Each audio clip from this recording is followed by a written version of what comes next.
What is going on, guys? What is going on? Welcome to the lobby with Lee and Bobby. Of course, our guests this week, Mr. Sam's in charge. Sammy, what's going on, buddy? What's crack-a-lackin', Bobby? How you doing? I like that hat. Oh, yeah. You know I'm always styling and profiling. Fashion killer. That's right. And actually, the winner. I'm rocking the bow tie, too, that my mom made. Wait, your mom made that bow tie? Yeah, I'm a bow tie guy. I've been doing bow ties for like 10 years because it helps me stand out. My mom made me a few bow ties, so this is a homemade bow tie. I love Is that. it a clip-on? Is it a legit one or a clip-on? Nope, it is a clip-on. Absolutely. I do have a funny story from a wedding when I was a groomsman, and we're like, 45 minutes before the wedding, and we're drinking, doing the pictures and all that. And they're like, all right, time to put the clothes on. And the groom hands me 5 bow ties. Like, all right, Sam, you got to make them. I'm like, Zach, I do clip-ons at work. So we're sitting there 30, 45 minutes before the wedding on YouTube, making it work. And, it all came out. But, yeah, they are all clip-ons. Well, now you have experience tying ties, you could say. There you go. But, yeah, it's clip-on. Exactly. It looks great, Sammy. Yes, it does look great. And introducing the one and only, the winner of last week's poker tournament, the poker ringer himself, Mr. Donnie Rightside. Impressive. Very impressive performance from me. I've never won a poker tour in my life. I don't even know if I advanced past. I don't believe that. I don't believe that. I'm telling you right now, if I sat down at a tournament, I would have to ask the dealer, how do I bet this? How do I proceed? The only way I even had a chance was online, and a lot of luck is involved. I'm stunned. Of course. Like you talk about winning big bets. I can't believe I actually won that tournament. So put that trophy on the wall for DRS. Congratulations! Congratulations on winning again last week, and the bounty is on you this coming week. How about that? So, everybody be gunning for you. There you go. I like it. I'm in. And that can be a good segue into poker number 10 event this Saturday, Bobby, if you want to talk about it. Yes, poker event number 10. Just like I mentioned, Mr. Donnie Rightside, the bounty is on him this weekend. So, Donnie, better watch your back. People will be gunning for you. Coming. And if you have not already had an opportunity to go ahead and register for our poker series, only a few more weeks left to get your Tournament of Champions entry ticket. The big tournament event of Tournament of Champions will be in early February. So, you only have a few more weeks. Make sure you jump on there, register, get that tournament ticket, and make that Bitcoin. Yep, let's get that going. And then while we're on the topic of contests, actually this Saturday we have UFC 283, and we do have the BMR's $100 UFC punching pick'em. Very straightforward. Again, you can find the thread pinned at the very tippy top of Bettor's Chit Chat or in our betting contest subforum. But again, you just have to make 3 picks of who you think is going to win for the fight. And for tiebreaker purposes, you just have to provide the correct round and the way of outcome. And the poster with the highest number of points will be BMR's UFC champ for that weekend, or for this weekend, I should say. And you will win $100. So that's $100. Get in on that while you can. I will be sharing I have 2 of my favorite dog picks that I will be sharing later in this podcast if you guys want to that. But yeah, I'll definitely share my picks tomorrow, more picks tomorrow underneath this thread. But yeah, get involved, guys. Let's win some money. And then also another thing I will point out, we have Super Bowl 57 coming up, which means we will have some contests for the Super Bowl, which means you guys will win some baller coins and some money. So stay tuned to, again, our Bettor's Chit Chat and our contest sub forum, because we're going to have a couple contests for you guys for the Super Bowl. Okay. Well, yeah. All right. All right. It's going to be very exciting. Yep. Well, I don't have any shout outs from Jeannie this week, but I do have picks from her, so I'll give that out later. All right. So, you guys ready to get into picks? Any last final announcements? Get into it. All right. Well, let me pull up the odds page real quick. I should have had that pulled up. But this weekend, we do have our NFL divisional round, and I will present the odds for y'all right quick right here. Share window. Might be. Can you see it? There we go. I don't know if it's Nope, it just went off. Oh, there we go. There it is. All right. So the first one, we have the Jaguars versus the Chiefs at 4:30 p.m. Eastern time. As you can see, Jacksonville is favored. Not Jacksonville. The Kansas City Chiefs are favored by 9 points. For me, As much as I would love to see the Jaguars kick the Chiefs' ass, I'd still have to take the Chiefs here.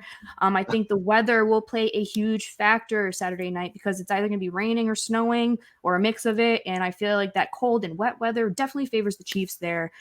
Plus the shitty secondary going against one of the top passing offenses in the league, so I gotta take the Chiefs -9. All right, so let's go down the list. Bobby, what do you have for? Well, on this one, I actually like Jacksonville. I think that the Chiefs will win. I don't believe they will cover that spread. It's a lot of points.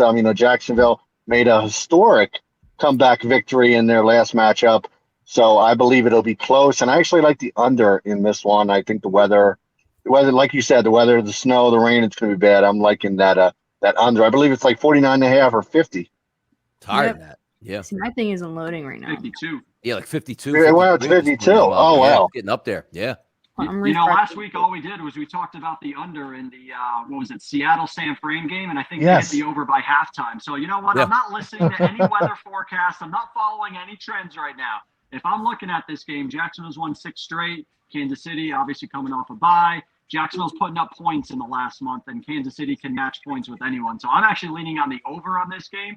And if I'm picking a side onto it, I'm looking at Jacksonville only because, again, I always look at the backdoor cover that useless touchdown at the end of the game. But I am liking the over. Jacksonville puts up points. Kansas City puts up points. Jacksonville doesn't have a great secondary, so this should be Point City, fuck the weatherman, and whatever they got to say. All right, what about you, Don? Okay. Yeah, if you're looking at 9 is a lot of points in a playoff game. You don't get to this round, the divisional round, just by being a fluke team getting in there. And Jacksonville has been hot. They deserved it. They've been playing the past 2 weeks basically in playoff mode. They had to beat the Titans to get into the playoffs. Then they needed a massive comeback to come against the I'm saying Padres there, the Chargers. Now when they move forward, though, Andy Reid, sensational, coming off a bye. Patrick Mahomes is the best quarterback. I think Bobby probably has it right. If you're looking for Jacksonville, I don't know if this is one of those games where you get into the fourth quarter 24-24. It almost has that feel as Kansas City's up 2 scores. They don't care about the rest of the game. 4 minutes to go. Jacksonville can pile one on. That's probably the way you're angling. I do lean Kansas City, but there is a legitimate chance with a 9-point line to get a backdoor cover here. There really is. There is that chance. I was thinking Kansas City by 2 touchdowns. That's the way I was looking at it. But you have a good point with that backdoor coverage. But there you have it. Now let's go to. I feel like my whole page is just looking so weird right now. I don't know if It looks fine. It looks fine on my end. I think it might just be you. Usually when I go on it, the layout just looks different. So the layout is different right now in my head. All right. Anyway, next game. Giants versus Eagles. Donnie, I know you're looking forward to this game with your Eagles. They are currently favored by 7.5 points. And I will say I do agree that the Eagles are going to win this game, but I love that hook with the Giants, the plus 7.5. Again, I could see the Eagles winning by a touchdown, so I could be entirely off by this. I'm just following my gut with this one. And it's just saying plus 7.5 with the Giants. Bobby, what is your take on this one? I am actually leaning right with you, Lee. I think the Eagles will win, but I think it's going to be a close game. Maybe decided by a field goal, so I am on the Giants here, plus those points, especially if I can get that hook at 7.5. What about you, Sammy? So if you look at this game, the Giants have scored 20-plus points in 7 out of the last 8 games. If you look at their Week 18 matchup, just throw that matchup away. Giants didn't start any of their starters.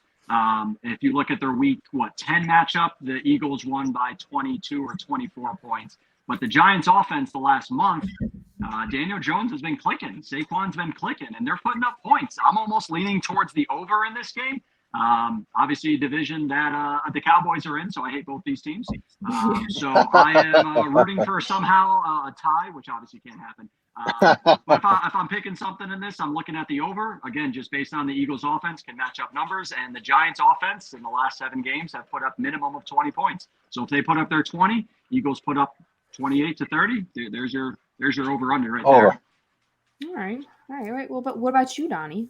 Yeah, last week I really liked the Giants. Thought they were actually a better football team than the Vikings. Went in there, won that football game. Kudos to them. They have a great head coach, a great defensive coordinator, but talent does win on the field. And I do agree there, Sammy, that the Giants, offense has played a little bit better over the past couple weeks. But 2 of those games against the Vikings and 1 was against the Colts. Now you're leveling up in competition. The biggest bet that you can have coming in is what you want is getting rest in the playoffs. That's what the Philadelphia Eagles got. The only way I see the Giants hanging around if Jalen Hurts really isn't right. He's not on the report here that shows that he's injured anymore. And if he's full go, the Eagles are going to be into the mid-30s on offense here in this game. So I actually forget about the side. I do think the Eagles win and win by margin. But I agree. That 48 points here as a total, if the Eagles are in the 30s, the Giants are going to keep coming with Daniel Jones right up to the final part of that game. I think there's a legitimate chance with nice weather in Philly that we're anticipating, 40-degree temperatures, no wind, no rain in the forecast. There's no reason to believe we can't get into the 50s here. I like that Eagles to win, but I certainly like the over here. All right. Well, there you have it, the over. But let's move on to Sunday's games. Now, this one, I think, because Donnie put out on the best divisional game for this weekend, the majority was on this one, and I agree with that. I voted for this one. We have Bills minus 5.5 and Cincinnati Bengals plus 5.5. For me, I kind of want to go against everyone and take the Bengals plus 5.5. I know. Do we know if Jonah Williams is healthy or not? He's not healthy, but they're saying he might give it a go. But it's a dislocated kneecap and play the following week. That's a tough one. Yeah, exactly. Yeah. But I will say Buffalo only won a 3-point game against Skylar Thompson and the Dolphins. So there's a big question mark for me right there. So if Josh Allen can play like a clean game, because the last game he had 2 interceptions and 3 fumbles, then he can have a decent game. But I don't know. I like the Bengals here. Allen cannot make these mistakes against this Bengals defense. So I'm just going to take the dog here with the Bengals. What about you, Bobby? I took a look at this one, and for me, it's mostly a coin toss. I think, especially after the way Buffalo played, against Miami, I looked at this one, and I really have no opinion. I think it can go either way. All right. Well, what about you, Sammy? Actually, this is my favorite pick of the week, which is Cincinnati. When I was picking spreads in my mind, I actually had these 2 wrong. I thought Buffalo would be a 3-point favorite and 49ers would actually be maybe 5.5. But Cincinnati plus 5.5 seems easy to me, which you know what happens when that happens. Even looking at the matchup that got canceled, the first 10 minutes of the game, there was 3 drives in that game. Cincinnati went right down the field, scored a touchdown. Buffalo drove right down the field, kicked the field goal. Cincinnati crossed midfield, and then that's when DeMar Hamlin went down and the game got canceled. So I expect fireworks. I expect some offensive weapons in this. You could be looking at the over. But Josh Allen has just been turning the ball over, and Cincinnati's offense can match with anyone. I think their defense is better than Buffalo, and I think Cincinnati – this might be a field goal game where Buffalo wins, but I don't see any way that Cincinnati's not covering the 6 points, 5.5. I'm with you there, Sammy. What about you, Donnie? Yeah, some late line movement here late in the week, and rightfully so. You win in football with the line of scrimmage. The thing that really bothers me is you're probably going to be down your right and your left tackle over the past 3 games, and also your best starting right guard, which leaves a lot to be decided. Now, Joe Burrow, no stranger to getting sacked and still performing at a high level, but I just think it might be a little bit too tall to ask because we're not getting 17 points, 14 points, or double digits. When you're looking at this game 5.5 or 6, you're really asking the Cincinnati Bengals to win this. Can they? Sure. Yeah. They're an NFL team in the divisional round. I get it. But when I just look at the injuries on the front line and going on the road, I just think it might be a little bit too tough of a task here. But there is always that chance that the short-circuited Josh Allen shows up. 3 touchdown passes, awesome, but 3 turnovers. I'm still going to lean to the Buffalo Bills just because of the line of scrimmage alone. It's hard to win when you're banged up across that offensive line. Yeah, which is understandable, but you never know with them Bengals. But let's just check out this last game. Sammy, we got your Cowboys against the 49ers, all right? You might as well start with me on this one because there's no way I'm obviously not taking the Cowboys. Of course. I say it every week. There's no capping on this one. We're just going with the Cowboys money line. I've got my boys coming over. I'm going to be making some food. It's going to be an exciting night. It's going to be a stressful night, but obviously I'm on the Cowboys. But now to some real analysis. We'll let you 3 talk. All right. Well, the 49ers are favored by 3.5 points. All right. And for me, okay, Sorry, Sammy. I don't like the Cowboys. Last week I wanted the Cowboys to lose against the Bucks, but clearly they proved me wrong. I expected Dak to choke. Didn't happen. I will say though that they're going up against a much tougher defense this weekend, and also a more overall put together team in my opinion. So they're going to have tougher competition this weekend. So sorry, Sammy. I'm taking the 49ers this weekend. This could be a little biased pick because, again, no offense, I don't really like the Cowboys. But yeah, I'm leaning 49ers. But how about you, Bobby? I agree with you there, Lee. I definitely have a lean on the 49ers. The game's not till Monday night. Still taking a look at it, but just taking a look at it right off. Oh, it's Sunday. Excuse me. Yeah. Sunday. But taking a look at it, I definitely am leaning San Francisco on this one, but I'm going to take a little closer look at it as it rolls into the weekend. Mm-hmm. I probably won't bet this one, but if I had to pick a side, I'm taking because I had San Francisco on this one. So yeah. Oh, Donnie, what is your take on this one? Last week, the Dallas Cowboys were my single favorite play of the entire Super Wildcard weekend. Cheered on the Cowboys as if they were my favorite team on Monday night and loved the outcome of that. Having said that, the San Francisco 49ers this week, my favorite play of the week. Took it at 3.5, and when it dipped to 3, as you're seeing now some of the 4s start to come back, it's just very hard. It has nothing to do with the Dallas Cowboys. Very good team. But the San Francisco 49ers, red hot and at home. But also, let's keep in mind, Dallas has actually played 4 straight road games here. And even if you're looking at a road game on Sunday, that wasn't even the case in the playoffs, which usually is. It was a Monday night football game. Now you got to fly back to Dallas, then fly out to San Francisco. And also keep in mind, San Francisco played last Saturday, so an automatic built-in 2-day advantage for the 49ers. The 49ers are red hot. I'm not saying this might not be a good game. It's the game I'm probably looking forward to the most out of the weekend, but I love the 49ers. The 49ers should win by 4+ points in this game and advance. All right. Well, there you have it, guys. Those are our NFL divisional round games. Let's move on. Do you guys have any player props for this weekend? Donnie? All right, I took Deebo Samuel's rushing prop. It's actually, I got it at 15.5. It's actually showing up at 14.5 now. I just think if he gets 3 carries at least, which I do believe he will, he'll hit that. He hit it last week, actually on the first drive of the game with 1 carry, and I bet it. Wow. So I'm going to double down this weekend. Deebo, give me 3 or 4 carries, which I know you can do. Last year against the Cowboys, 10 carries in the playoff game for over 70 yards. I think he can get 15, 16 yards in this game and might be having it wrapped up by the half here. All right. I really like that prop. Donnie. Yeah, it's a good one. All right. You guys have any more NFL picks, player props? I don't really do props until the day. Nope. Gotcha. How about NBA? Tonight? Well, not tonight. What else do you guys have for the weekend before I share my I was going to say. I got Ben Simmons tonight, actually, over 8.5. I like Payne when I bet. I'm going to take the Payne tonight with Ben Simmons and get 9 or more points tonight. My goodness, that's where I'm at. All right. Well, I'll just go ahead and share my UFC picks for this week. Again, Saturday, 21st, it's UFC 283. I have 2 dogs I love. The first one, it's going to be the first fight to kick off the main card. It's going to be Paul Craig versus Johnny Walker. I'll read you the odds. Johnny Walker's -200 and Paul Craig is +153. Love it on Paul Craig. Everyone is on Johnny Walker because he is a crazy knockout artist. Meanwhile, he's very inconsistent and kind of a sloppy fighter. Meanwhile, Paul Craig is very put together and more experienced. So all he has to do is withhold the strikes. Again, he's more calm and thought out. He just needs to be aware of everything. So again, I like the value on Paul Craig. I'm taking him +153 at Bovada. And then for the main event, Glover Teixeira versus Jamal Hill. Similar situation, a very experienced fighter, which is Glover Teixeira, versus a rising upcoming prospect in Jamal Hill. Jamal Hill is favored -140. Glover Teixeira is +115. Same situation. Jamal Hill, incredibly clean knockout artist, and got to be worried about him. But Glover Teixeira, he is an overall amazing submission artist. I will say, they have, no, that's a different one. Yuri Prochazka. Glover fought him. He almost beat Yuri, okay? But Yuri switched it up and got the RNC. But Hill has no ground game.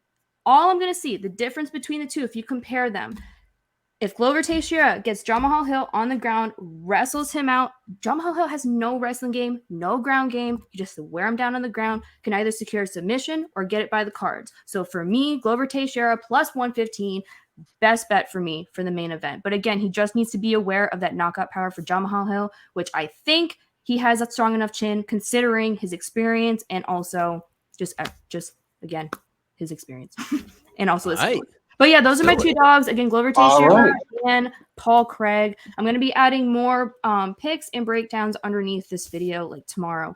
Because again, I like seeing the weigh-ins and then I make more defined picks after that because a lot of fighters don't make like the weight cuts, for example, or they look like very unhealthy because of the weight cuts. And that can affect their fight game. But yeah, all right. Well, good luck with those, Lee. And you got anything for us on tennis, Sammy? Yeah, so Australian Open. I've won 3 out of the first 4 nights. Every night's had at least 8 to 10 all picks. right. Impressive. So we're profitable 3 out of 4. I don't know if anyone really follows it, but Andy Murray versus Thomas Kakanakis tonight was 5 hours and 47 minutes. It ended at 4 a.m. Australian time, and there were still over 5,000 fans in there. Man. So the tennis crowd is there, and they're all in. I mean, yeah, that match started at 6:20 a.m. and it got over just around lunchtime today. I mean, that match was absolutely insane. Andy Murray came back from 2 sets to 0. He was plus 800 if you were watching the live lines, and then he won in 5 sets. Andy Murray with a metal hip, former #1 player. He retired once, came back after 5 hip surgeries. It was an unbelievable match. But the Americans are doing well. Jessie Pagula, Coco Gauff. She's playing well right there. You got 2 top 10 Americans. Taylor Fritz was upset. Nadal was upset and lost. I wasn't surprised that Nadal lost just in what round he is at. But this is setting up perfect for Djokovic. Shouldn't have any issues. Like I said, Daniel Medvedev, his bottom half is opening up with Casper Ruud out and Taylor Fritz out as well. But yeah, just follow my thread. Like I said, I'm profitable 3 out of the 4 days. We're on day 5 today. We're 2.5 hours from the nighttime matches or the daytime matches starting or nighttime. And just keep it going. Tennis is my shit. Love it. Fantastic. Fantastic. All right. Love it. All right, y'all got any other plays for? Actually, I will say I shared an NHL play for today. I'm on Tampa Bay Lightning plus 100. Okay. Could be a little biased pick, Not the homie pick. but they're on right now. They're on the road. A lot of people are saying that seeing them break that hot streak on the road because the Edmonton Oilers great at home, but should be a close game. I'm going to take the Lightning. Again, might be a little biased, but that's what I got for NHL. I like it. Great. Let's go. All right. Fuck it. But all right. Any other picks for this weekend, guys? I'm ready. I'm just ready for the NFL. Let's do it. Well, while you guys are on your phone and on your laptops, just follow BMR on social media. Yes, get those wallet coins, guys. If you follow on Twitter at BMR Reviews and Instagram at BMR_review and let Jeannie know, then you'll get 400 wallet coins. So get to it, my people. All right. There we go. All right. And get involved in all of our contests. Okay. Yes. Best of luck this weekend, everybody. See you all on the forum. See ya.